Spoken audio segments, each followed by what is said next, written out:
Quick call of hands. How many of you are familiar with microfinance? And then how many of you have spent time in urban China? What about rural China? A few, okay. So today I'm going to be speaking about microfinance and the role that it will play in the future of China, say 20 to 30 years from now. I'll start by introducing you to Fu Yajun, one of the entrepreneurs that we're supporting in rural Sichuan, and the model that we're using at Wokai. Then we'll take a look at microfinance globally and why this all started. And finally, we'll look at China today and how microfinance will play a role in shaping the China that we see in 2030. So first, let me start by introducing you to Fu Yajun. Fu Yajun was working a number of years ago as a day laborer. And she worked 16-hour days, 7 days a week, with her husband just to get enough food on the table for her 2 sons. They were lucky enough a number of years ago to start working on a mushroom farm, where they began learning the mushroom trade. And after a few years, they were able to save up enough to start their own mushroom business. They worked hard, waking up at 4 a.m. every day, and were eventually able to reach a point where they were consistently selling out their mushrooms at the market, but they had a problem. While they were doing well in their business, they weren't able to scale to a point where they were able to significantly enough increase their income to earn enough to send their children to school. And so she was lucky enough to find out about our field partner on the ground that not only distributed loans for people like Fu Yajun, but also provided training and support to help them in their businesses. She took out a $600 loan to buy some raw materials and scale her business, and that was about 1.5 years ago. So far, over the last 2 years since we launched, we've supported about 416 entrepreneurs like Fu Yajun in Inner Mongolia and Sichuan to start the process of either building or scaling their businesses and lifting themselves and their families out of poverty. How it works is we connect contributors around the world directly with borrowers in rural China. You donate capital, it goes to that borrower on the ground. You track their progress as they build their business, and once they've repaid, you redistribute it to someone new so that they can start a business. So essentially, you're building your own investment fund in rural Sichuan or Inner Mongolia. Over the next 5 years, we hope to use this model to support tens of thousands of entrepreneurs in rural China to start small businesses and lift themselves and their families out of poverty. So how does Wokai fit into microfinance around the world? We're actually a very small player in a much larger microfinance sector globally. The person-to-person model that we use was pioneered by a group named Kiva that so far over the last 5 years has helped over 230,000 borrowers in 54 countries around the world, and most recently the United States, to start their own small businesses. Person-to-person models like Kiva and Wokai fall into a much larger group of funders that include multilaterals like the World Bank and the IFC, banks like Deutsche Bank and Morgan Stanley, and investment funds doing equity and debt investments. On the other side, you have microfinance institutions that are the guys on the ground, screening borrowers, delivering loans, and supporting people to start their own small businesses. And these guys range from small nonprofits with a few hundred clients to for-profits with millions of clients. So why did all of these institutions develop? And why is microfinance important? Essentially, microfinance is one of the only tools that bridges the for-profit sector and traditional poverty alleviation. It creates opportunities in a scalable way for people to lift themselves out of poverty, which before microfinance we rarely saw. It's just been amazing to see how microfinance has taken off over the last 35 years.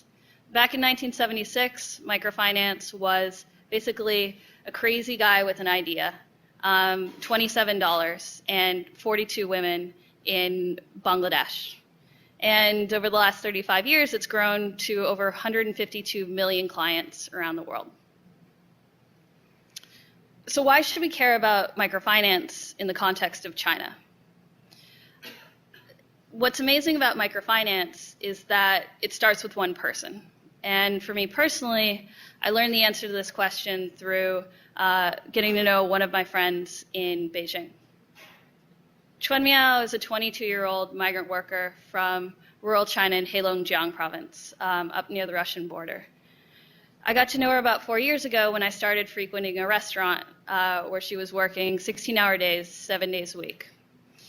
At that time, she was basically stuck with this glass ceiling. She could either work in a restaurant, go and work in construction, or work in a factory. But either way, she wouldn't be able to increase her income past about $125 a month. And that was true for her now at 22, but it would be true 10, 20, 30 years down the line. So we had the idea that if I could teach her English, maybe she could go get a job in a hotel or a Starbucks and break that glass ceiling. She was making a lot of progress, and one day I went to her to do our class, and she sat me down and she basically said, look, I love what we're doing, but the reality is that in about 4 years, I'm going to have to move back to the countryside and get married. And there's nothing that we can do to change that situation. You're like my older sister here in Beijing, and the best that you can do for me is to be just that. And, that struck me because sitting on the other side of the sofa from Chuan Miao, I knew that the only difference between her and I was that, she was born to her family in rural China, and I was born to the family I was in Oakland, California. And, as much as I wanted to help her, there was nothing that I could do to change that situation. And most likely for the rest of her life, Chuan Miao is going to be stuck in a cycle of poverty. When we think about China, we usually think about a booming economy and, the skylines of Beijing and Shanghai. What we often don't see is there are about 120 million migrant workers, just like Chuan Miao, who are stuck with that glass ceiling of poverty. That's about 4 in every 10 Americans. On top of that, if we take a look at rural China, you have a situation where there are over 700 million people, which is equivalent to about the population of the EU and the United States combined, who are living on an average of $2 a day. That's 1/7 the amount of their urban counterparts. And it's important to kind of look at the historical context of this, where in China 30 years ago, everyone was basically equal. So this inequality has completely developed over the last 30 years. And so I thought I would end by taking a look back on what happened to Fu Yajun. As you remember, she took out that $600 loan to scale up her mushroom business. She was able to successfully build that business and repay her loan with interest, increasing her income and supporting her family. Now she took out a second loan to further build her business that was funded by myself and 19 other contributors on Wokai. According to her projections, in the next 3 to 5 years, she'll be able to reach a point where her family will be permanently changed in terms of their financial situation and their future trajectory. Her 2 sons are going to be able to go to school, and they're going to be on a completely different trajectory from Chuan Miao back in Beijing. When we look at China into the future, we're kind of at a fork where we're going to go one of 2 ways. Either this gap is going to continue to grow to a point where it basically becomes irreversible and more than half of the population gets stuck in a permanent cycle of poverty, or we're going to have to make a change and begin reversing this cycle. Tools like microfinance and other ways of empowering people to build their own rural economies are going to be key in this process. Thank you guys for coming out today. If you have any questions, feel free to ask them now or email me at casey.wilson@wokai.org.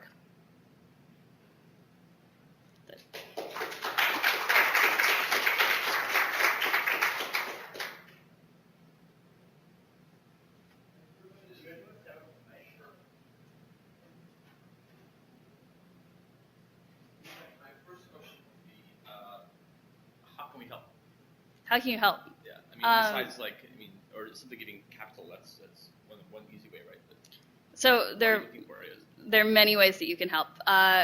Through Wokai specifically, one way that you can help is going online and sponsoring a loan. It can be with as little as $25. Another way you can help is, with you guys all being engineers here at Google, we always appreciate development support. We have about 200 volunteers around the world both in our chapters, holding events, giving speeches in 15 cities around the world, including here in the Bay Area, as well as volunteers doing everything from engineering to online marketing, and then finally just helping spread the word. Simply like, putting in your Facebook status update or telling your friends about Wokai, we completely depend on viral marketing to grow our outreach. How do you determine who to give loans to, right? And there was, in microfinance at least, at least there are several articles saying it's much better to provide people who are males, and thirdly, is there any effort to go beyond China? So those are all great questions. To answer your first question of how do we decide who we loan to, basically our model is that we try to find the best microfinance institutions in China that are that have strong track records, that have a strong impact on poverty alleviation, transparent management teams, and the desire and the capacity to scale, say from 3,000 borrowers today to 50,000 in the next few years. And so we do rigorous due diligence on them, doing 5-day on-site due diligence trips, and once we partner with them, we go on the ground every 3 months. And we assume that if they pass those evaluations, they're the best ones to choose their clients. They really know the local context, the local markets, and so we kind of rely on them to select the borrowers. They're also maintaining 99.5% and above on-time repayment rates, so they've really refined the idea of kind of screening those clients. So to answer your second question about women, this actually kind of falls into your first question as well. Both of our partners, we have 2 partners right now, one in Inner Mongolia and one in Sichuan. Both of them started out using the Grameen model that was started by Professor Muhammad Yunus in Bangladesh. And that model is based off of serving women and using the group guarantee system where basically 5 people come together, each guaranteeing each other's loans. If one person doesn't repay, the other 4 have to step in to repay that person's loan. And it's worked incredibly well with our partner in Inner Mongolia. They serve only women.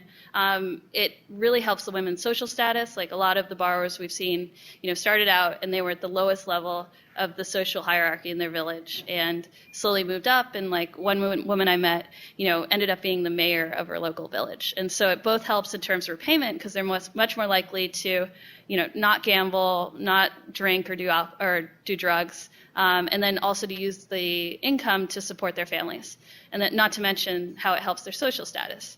And then looking at our partner in Sichuan, the population's so different. So in Inner Mongolia, it's basically desert, and so you'll live in a village where you'll have like 100 people that you'll exist with for your whole life. And Sichuan, you're only 10 kilometers away from a town with about 10,000 people. And so you have people kind of coming and going a lot more and a lot more density of population. And so there, men and women usually work together in their businesses. And so they found that it really wasn't that much more effective to serve women versus serving men. And because they're not as isolated, that idea of kind of gender equality or inequality wasn't as big of a deal. And so they just decided to open up to serving both men and women. And so it was just interesting to see like how much the geography and the culture really determines what model works best. And then just expanding out of China, I think for us, like our focus was really China. I mean, on one hand, you have 200 million people living on a less than $1.25 a day. And so there's a lot that still needs to be done in China. And with China's microfinance sector, they're about 20 years behind countries like India, Bangladesh, countries in Latin America. So there's a lot that needs to be done on that side. On the other side, there's just this massive population around the world of people that are connected to China, whether they're, Chinese and living outside of mainland China, maybe they've lived in China, studied in China, or are, people in China's major cities. And so we're focusing on China. But there are other organizations doing many other countries. Kiva, that organization I mentioned, is doing person-to-person microfinance throughout Latin America, Africa, and Southeast Asia. And then their microfinance institutions now almost anywhere in the world. They even started recently in Los Angeles and San Francisco. Thank you. You're welcome. I have 2 questions. First one is, how common is a microfinance center or sectors in China? Second one is, you mentioned the stats of 99.9% of payback rate. So how is that compared with the world? Could you repeat that first question? First question is how common is it you can find a microfinance center in China? Oh, that's a great question. It's really interesting because China has the second largest microcredit demand in the world, but basically almost no supply of microfinance. And that's for a few reasons. One is because it started much later in China. It started in China in the mid-90s as opposed to, say, Bangladesh, where it started in the mid-70s. The other reason is just because of the development of the financial sector more generally. Over the last 10 years, you've been going from basically state-owned banks to a growing kind of private financial sector, but it just hasn't penetrated to the point where it's gotten to the actual poor. And so because of that, the entire, say, nonprofit microfinance sector in China is about $200 million large. If we compare that with India, the first largest microcredit demand market in the world, they have a microfinance sector of $4 billion.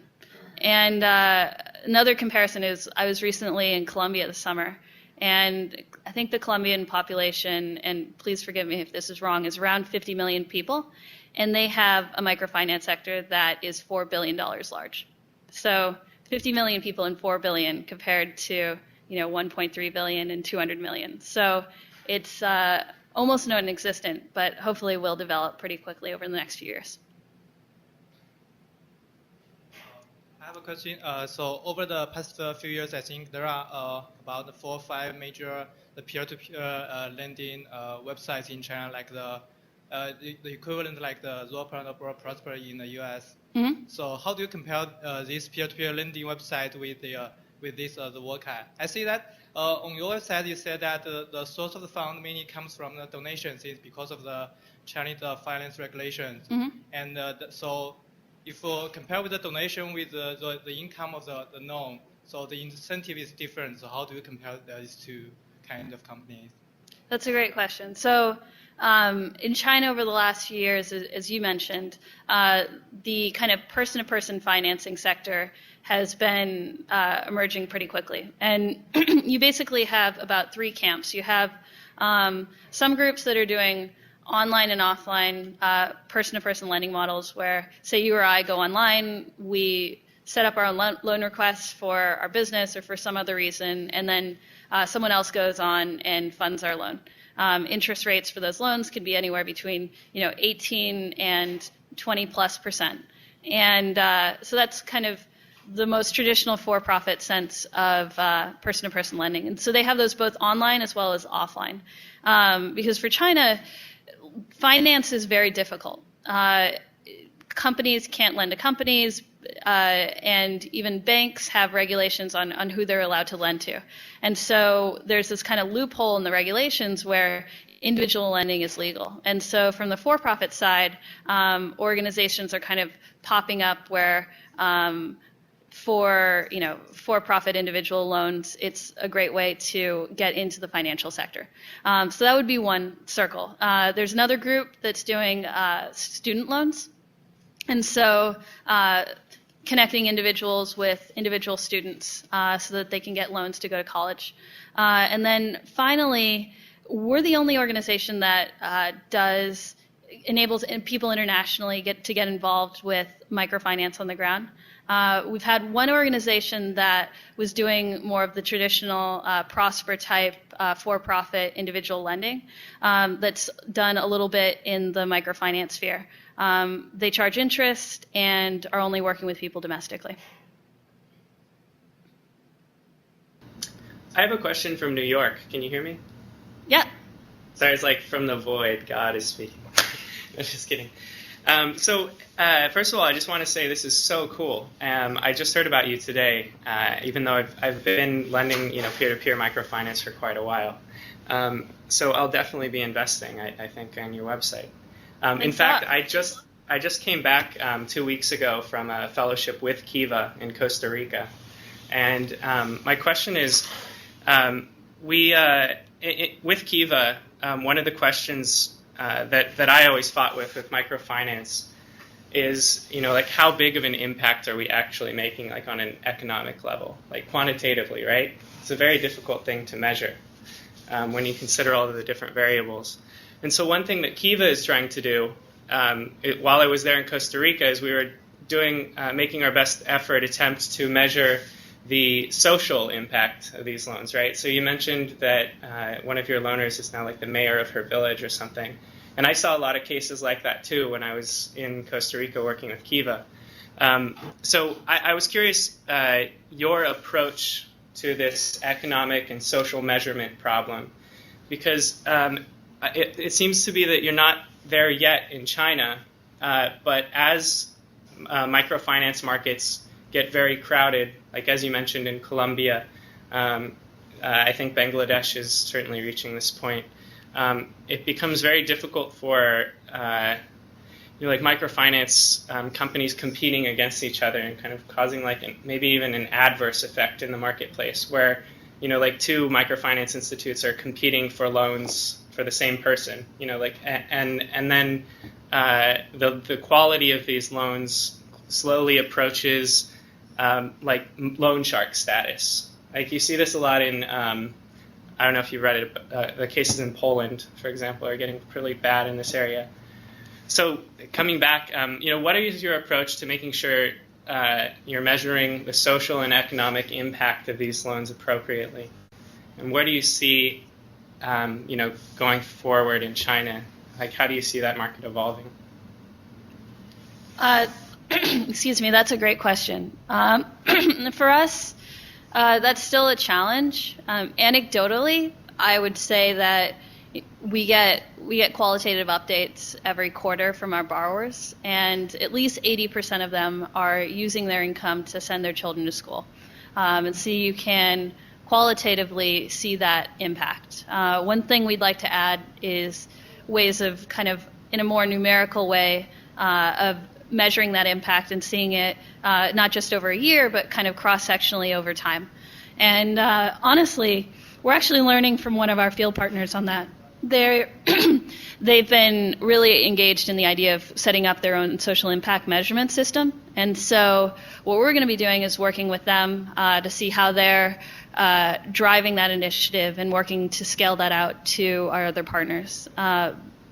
But also the idea that you brought up again of kind of the loan shark community and competition on the financial sector side of things is really interesting.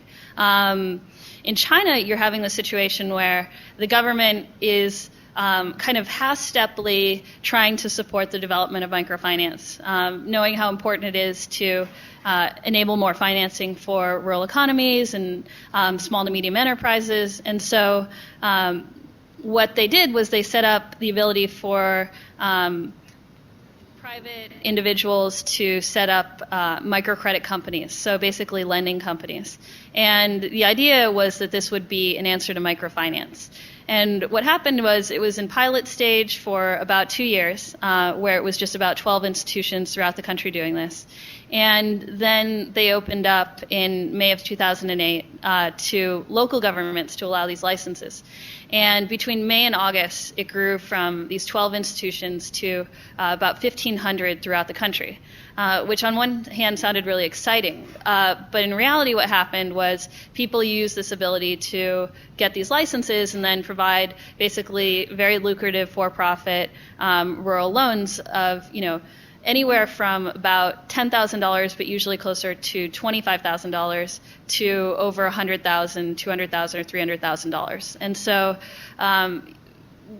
there's been, a really interesting kind of debate over the last 6 months about a lot of reactions negatively to microfinance, whether they're talking about how they're not serving the poor or it's usury or even kind of critiques on Kiva. And I think it's part of a really good negative kind of, we were in this honeymoon stage where when Muhammad Yunus won the Nobel Peace Prize, everyone thought microfinance in of itself and just the term was the blanket answer to poverty. And I think what we're realizing is that microfinance isn't made equal. And you could provide a loan that's basically like acting like a loan shark to a client, or you could really support them to lift themselves from poverty, and that you kind of have to define those things. So social metrics of measuring that will be really important for us and for microfinance generally in the future.